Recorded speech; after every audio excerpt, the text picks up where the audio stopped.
Hello, I'm Gavin Hoey. I'm the Portrait Ambassador for Olympus UK, and this was supposed to be the photography show up in Birmingham. However, that's not happening, but you still get to enjoy one of my demos because I'm going to do my shallow depth of field demo as if we were at the NEC.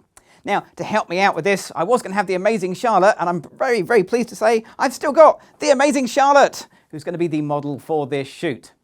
So, shallow depth of field. Let's talk about kit first of all, because as photographers, we love to talk about kit. So I'm going to be using the Olympus OMD E-M1 Mark III and, well, a couple of different lenses. I'm starting with my favorite, the 12 to 40mm Pro. We'll get to some other lenses as we go through this. So, shallow depth of field, well, that's where we're heading, but before I get there, let's start with, well, not shallow depth of field, so we can see the difference. And by shallow depth of field, what I mean is having a blurry background. That's kind of what we're talking about when we talk about shallow depth of field in photography. Now, normally we associate the aperture as being the driving force behind shallow depth of field. So I'm going to start at the wrong place. I'm going to start at f11. So it works like this. The bigger the number, the more depth of field. The smaller the number, f number, the smaller the depth of field. f11, reasonably big number. This should give me a big depth of field. Let's take a picture and then you can see what I'm talking about.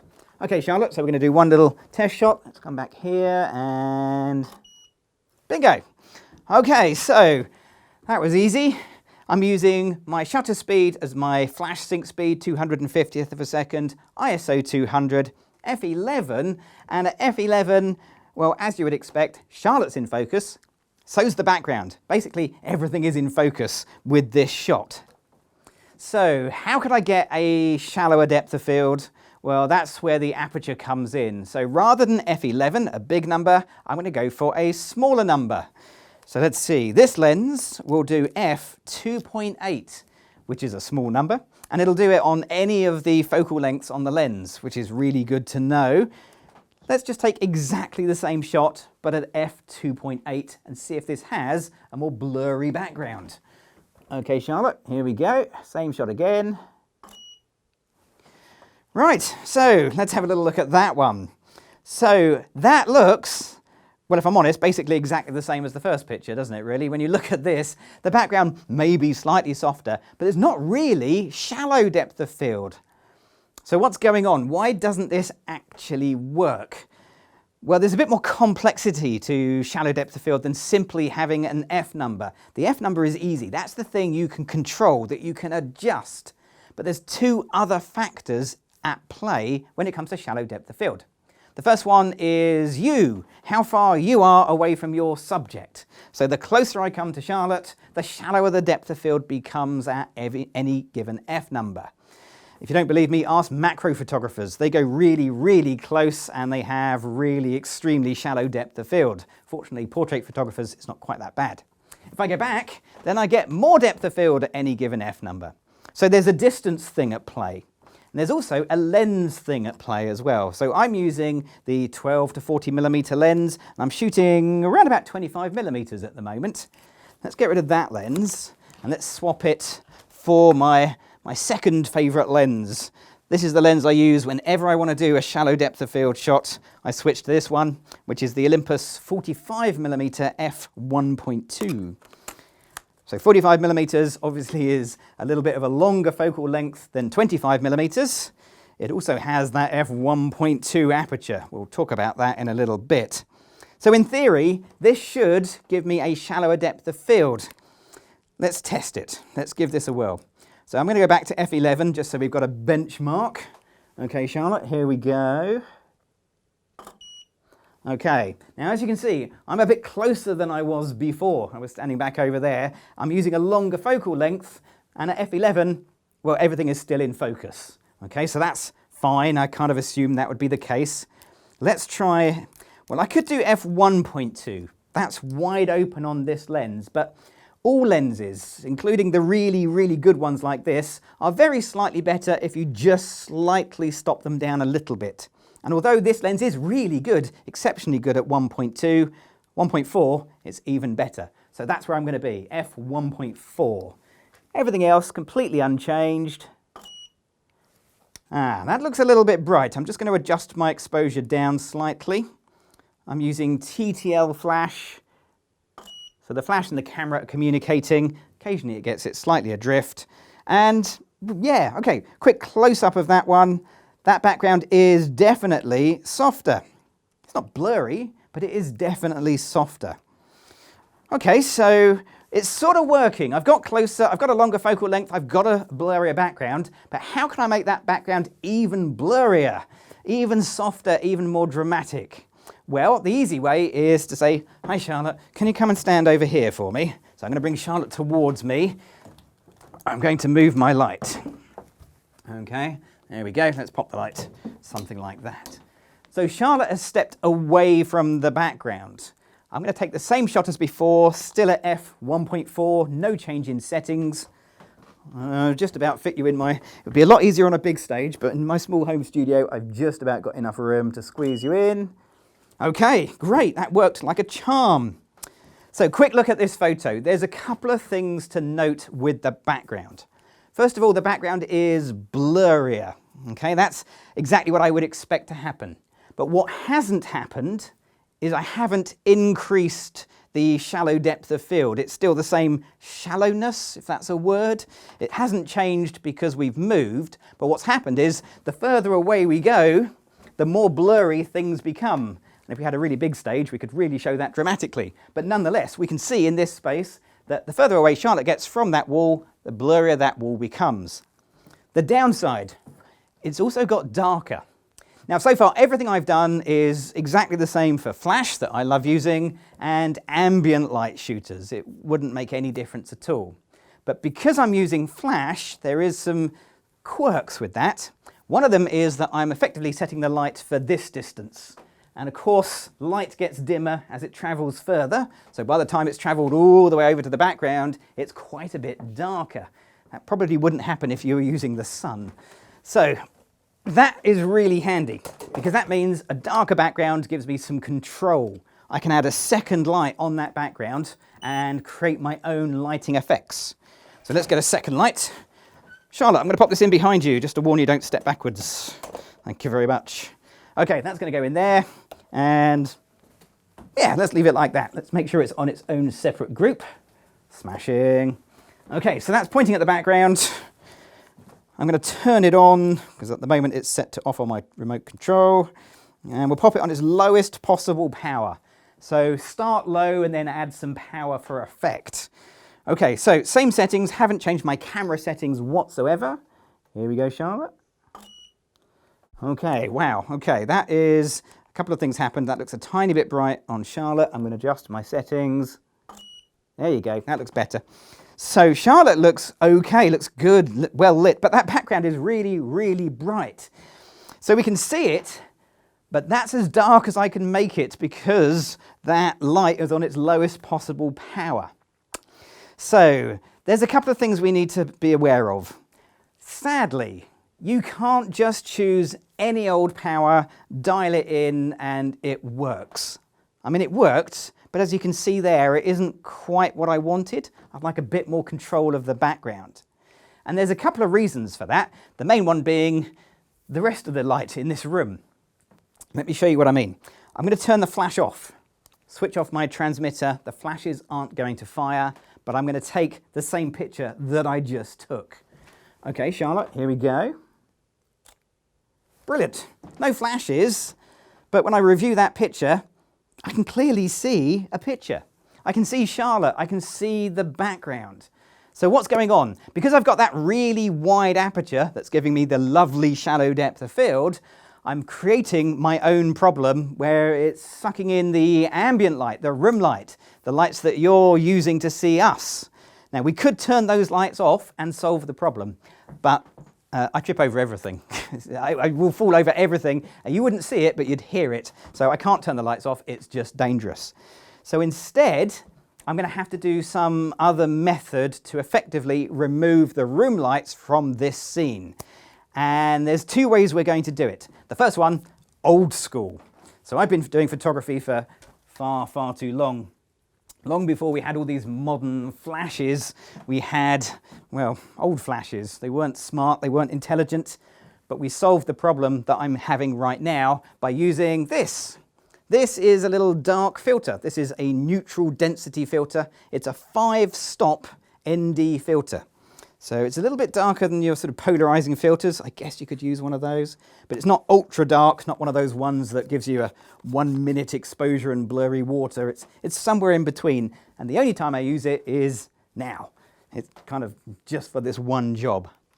Okay, so I'm going to take the same picture of Charlotte with the filter in, same settings, nothing's changed other than I've put a pair of sunglasses on my camera lens. And when I do that, I like the way you still pose, Charlotte, because there is nothing. We can't see Charlotte in this picture at all. She is totally gone, no Charlotte. What I want is no flash, no photo, and that tells me these room lights are no longer part of my picture. Only the flash is going to be recorded because it is way, way brighter than any room light that we could turn on. So that's good. I've got control of the scene. So let's see how this works. Quick tip, if you're using multiple lights, do one light at a time. Don't just turn 2 on and try and figure it out. Do one light, then turn the other light on. Start with the key light. That's the one that usually lights the model. So let's have the background off. And I'm going to try and do this. Let's hope. Oh, I don't know. We're going to use TTL. I'm going to go TTL and cross my fingers. This may or may not work. Okay, here we go. Here we go. TTL through the filter. It's pretty darn close, you know. Yeah, I'm happy with that. This TTL system has really got a lot better over the years. So that's worked really well. Charlotte is lit correctly. The background is dark. Now I can turn my background light back on again. Let's put it right the way down to its lowest possible power. Here we go, Charlotte. Let's see what we get. That's the lowest possible power. I can barely see it. That's how much more control I now have over that background. Let's take that background light up a couple of stops. There we go. Great. So I can now control that background just to put as much light as I want in there. I can shoot wide open without any of the room lights affecting my picture, all thanks to this little ND filter. Now, years ago, these used to be really expensive, but now they're actually surprisingly cheap. So these are really handy things to have. But what we've done so far is really technical. Sorry, Charlotte, that's been quite dull. It's been very patient. Let's see if we can do something a little bit more interesting using this knowledge that we now have. So, Charlotte, what I'm going to get you to do is, let's move this light out of the way, is you're going to come back against the wall over here and face the audience that aren't there. They're virtual. We will be back in September at the NEC when the photography show recommences, and we'll see you live. But for now, imagine there's an audience out there, Charlotte. That's great. So I'm going to pop this little light in here. I'm going to take that bit of fabric away because that's going to get right in the way. We'll have that later. Okay, smashing. Something like that. So I'm going to light Charlotte this way. I'm going to take my shot from where I was before, and we're going to see what happens with that background. Okay, Charlotte, here we go. I need a bigger studio. Here we go. I can just about fit myself in. I'm in. Okay, that looks just a tiny bit on the bright side for me, so I'm just going to take that down a notch. Here we go. Just nudge that down a touch. There we go. Do another little test shot. Yep, happy with that. Okay, so I've got the lighting the way I want on Charlotte, but that background, not surprisingly, is black. It really is jet black. But remember, that's all part of the plan. That means I can get a second light, put some light into that background. That's coming up here. And we're going to just put a little bit of light just across there, like that. Let's have it, well, we'll leave it where it was before. Let's start where it was before. That sounds like a plan, and then adjust from there. So quick little test picture, Charlotte. Okay, that doesn't look bright enough, so we'll do one more. Let's try that. Okay, I can just about see that little light coming up now through the background. There we go. Yeah, needed quite a bit of light on that background to bring it up, but we're getting there. That looks great. So this is working, but if you're a model, you know how hard it is for someone just to say, stand against the wall and do something, because what do you do? So let's give you something to do, Charlotte. Props. Props are great. Props gives you something to interact with, and Yeah, that's fine. I'm going to give you the book. So having a book for Charlotte to hold gives her something to look at, something to play with, just makes your shots a bit more interesting. The downside for me is I can't go back any further than this wall, and so I can only photograph Charlotte from about sort of there upwards, really. Okay, so let's see if I can get something in. Yeah, you need to hold the book a little higher for me. That's perfect. Okay. And Charlotte, can you just turn the book towards the light? So turn yourself around. That's great. I'm just going to move this light a tiny little bit. Just trying to catch a little bit of the book and the light so the book doesn't go black. It actually has a little bit of colour in it. That's great. So we've got a shallow depth of field. I'm focusing on Charlotte's eyes.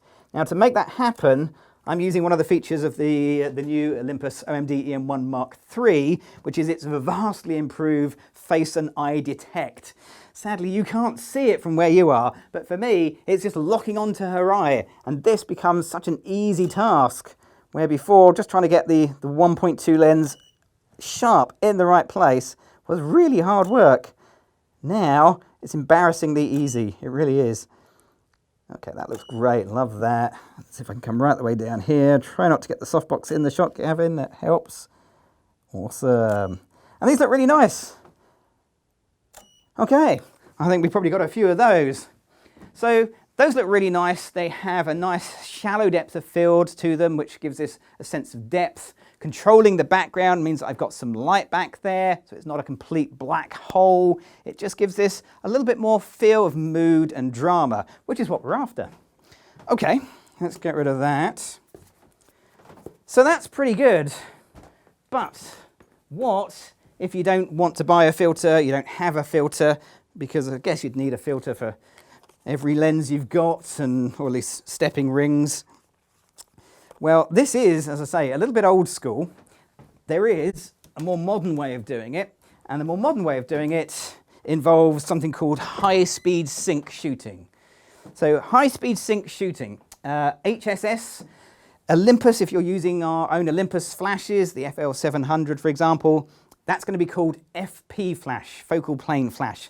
Different name, basically exactly the same thing.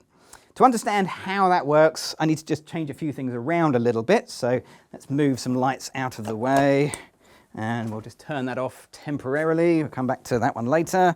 Let's pop it over there, and we'll grab a bit of fabric. I also want to make these a little bit different so you can see that there's a slight difference. Charlotte, there's a red jacket. Would you like to go and stick the red jacket on for me? Just so you can see that this is different to the others. Oh, that's way up in there. Okay, and we'll stretch this across. So I've got this rather nice red fabric, which has a nice sort of shimmer to it. And I'm going to get Charlotte to wear something red, just so we have a sort of red theme going on. Something like that. Oops, that was probably important. Okay. And let's pop the light back where we started. So back where you were right at the beginning. Awesome. Okay, that looks great. We're back where we started. Okay, so plan A. So first things first, I want to get rid of the ambient light. Remember that with the filter? That's what the whole filter was there to do. I'm going to get rid of the ambient light in a different way using high-speed sync. So let's turn off the flashes. I'm currently shooting at my flash sync speed for the shutter speed. Now for my Olympus camera, that's 250th of a second, f1.4, ISO 200, native ISO for Olympus cameras, therefore the best place to be. Let's just take that shot, see what we get with the ambient. And what we get is, well, a little bit of Charlotte coming through. I need to get rid of Charlotte. That sounds terrible. I need to get rid of her on the screen, underexpose the picture, remove the room lights so we can't see Charlotte. That sounds better. So let's do that by changing my shutter speed. I'm going to change my shutter speed to 2,000th of a second. Let's try that. That sounds good. 2,000th of a second. Here we go, Charlotte. And 2,000th of a second. No flash, no Charlotte. Terrific. Trouble is, my camera syncs flash at 250th of a second. How do I get to 2,000th of a second with flash? I turn my trigger on and I press the button that says sync. That's it. That's all there is to it. There's nothing more complicated than that. This used to be really, really complicated. You either turn on FB flash with the Olympus flashes, or if you're using other brands, just turn on high-speed sync. Right, we'll pop the flash back into TTL mode. Let the camera do the heavy lifting. I'll come back here somewhere and we'll just see how this looks. Looks a little bit on the bright side with TTL. We'll just turn it down, maybe 2 stops, just to get my exposure about right. Yeah, that looks pretty good. Somewhere in the middle, of course. Okay, so this looks lovely. We can see the background is soft. It's not really blurry, but it's definitely soft. The red background, the red jacket, Charlotte's amazing hair. Everything is working really well to make a nice little picture. Again, if I come back further and do some shots from back here, they look fine. The background is soft, but nowhere near as soft as if I come closer. So once again, it's a matter of distance. The closer you get to your subject, the more blurry the background will become. That's background blur, but there's one other thing I want to finish on that you can use to get shallow depth of field feeling pictures. And it's not background blur, but completely the opposite, foreground blur. So we actually get much more blur from things that are close to the lens than farther away. That's the idea. Let's see if we can take this setup and change it a little bit and make use of foreground blur. So I'll get this out the way. Here we go. Pop that over there for the time being. Unclip this. And I'll pop this around you. Charlotte, I'm just going to come around behind you. Here we go. Would you like to come and stand in the middle of my wall, somewhere around about there? That was good. Okay, so here's my plan. I've got Charlotte against the wall, but I'm going to shoot from here, and we're going to sort of wrap the fabric around her, and I'm going to get some of this as my foreground. I need to set the lights up, so Charlotte, do you want to hold that for me? Thank you. And then we'll get this flash, and we'll pop it in the same place that it was before. It's like there was some sort of planning to this. Yes, it's the same light, same position, same thing as before. Right, let's see if we can work out some sort of exposure for this. So that is on group A. Let's try TTL and see if we can lock in an exposure. I'm going to grab that off you. Thank you very much. And this is where you need about 3 hands, but I can do this. I'm an expert. I'm a professional. Okay, yep, that's too bright. Let's take that down a little bit. That looks pretty good.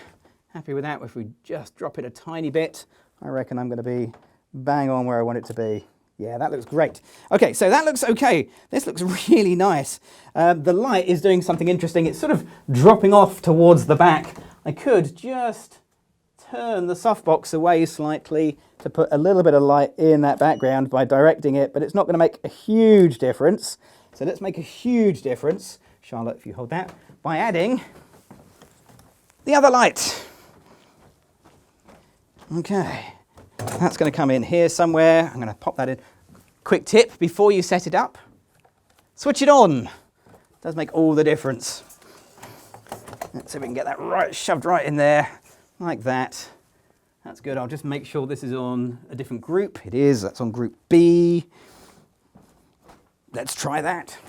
Okay, Charlotte, I'm going to grab that off you, and we'll do a quick little test picture. Okay. Yeah, that looks pretty good. I'm just going to check and review as I go. Happy with that.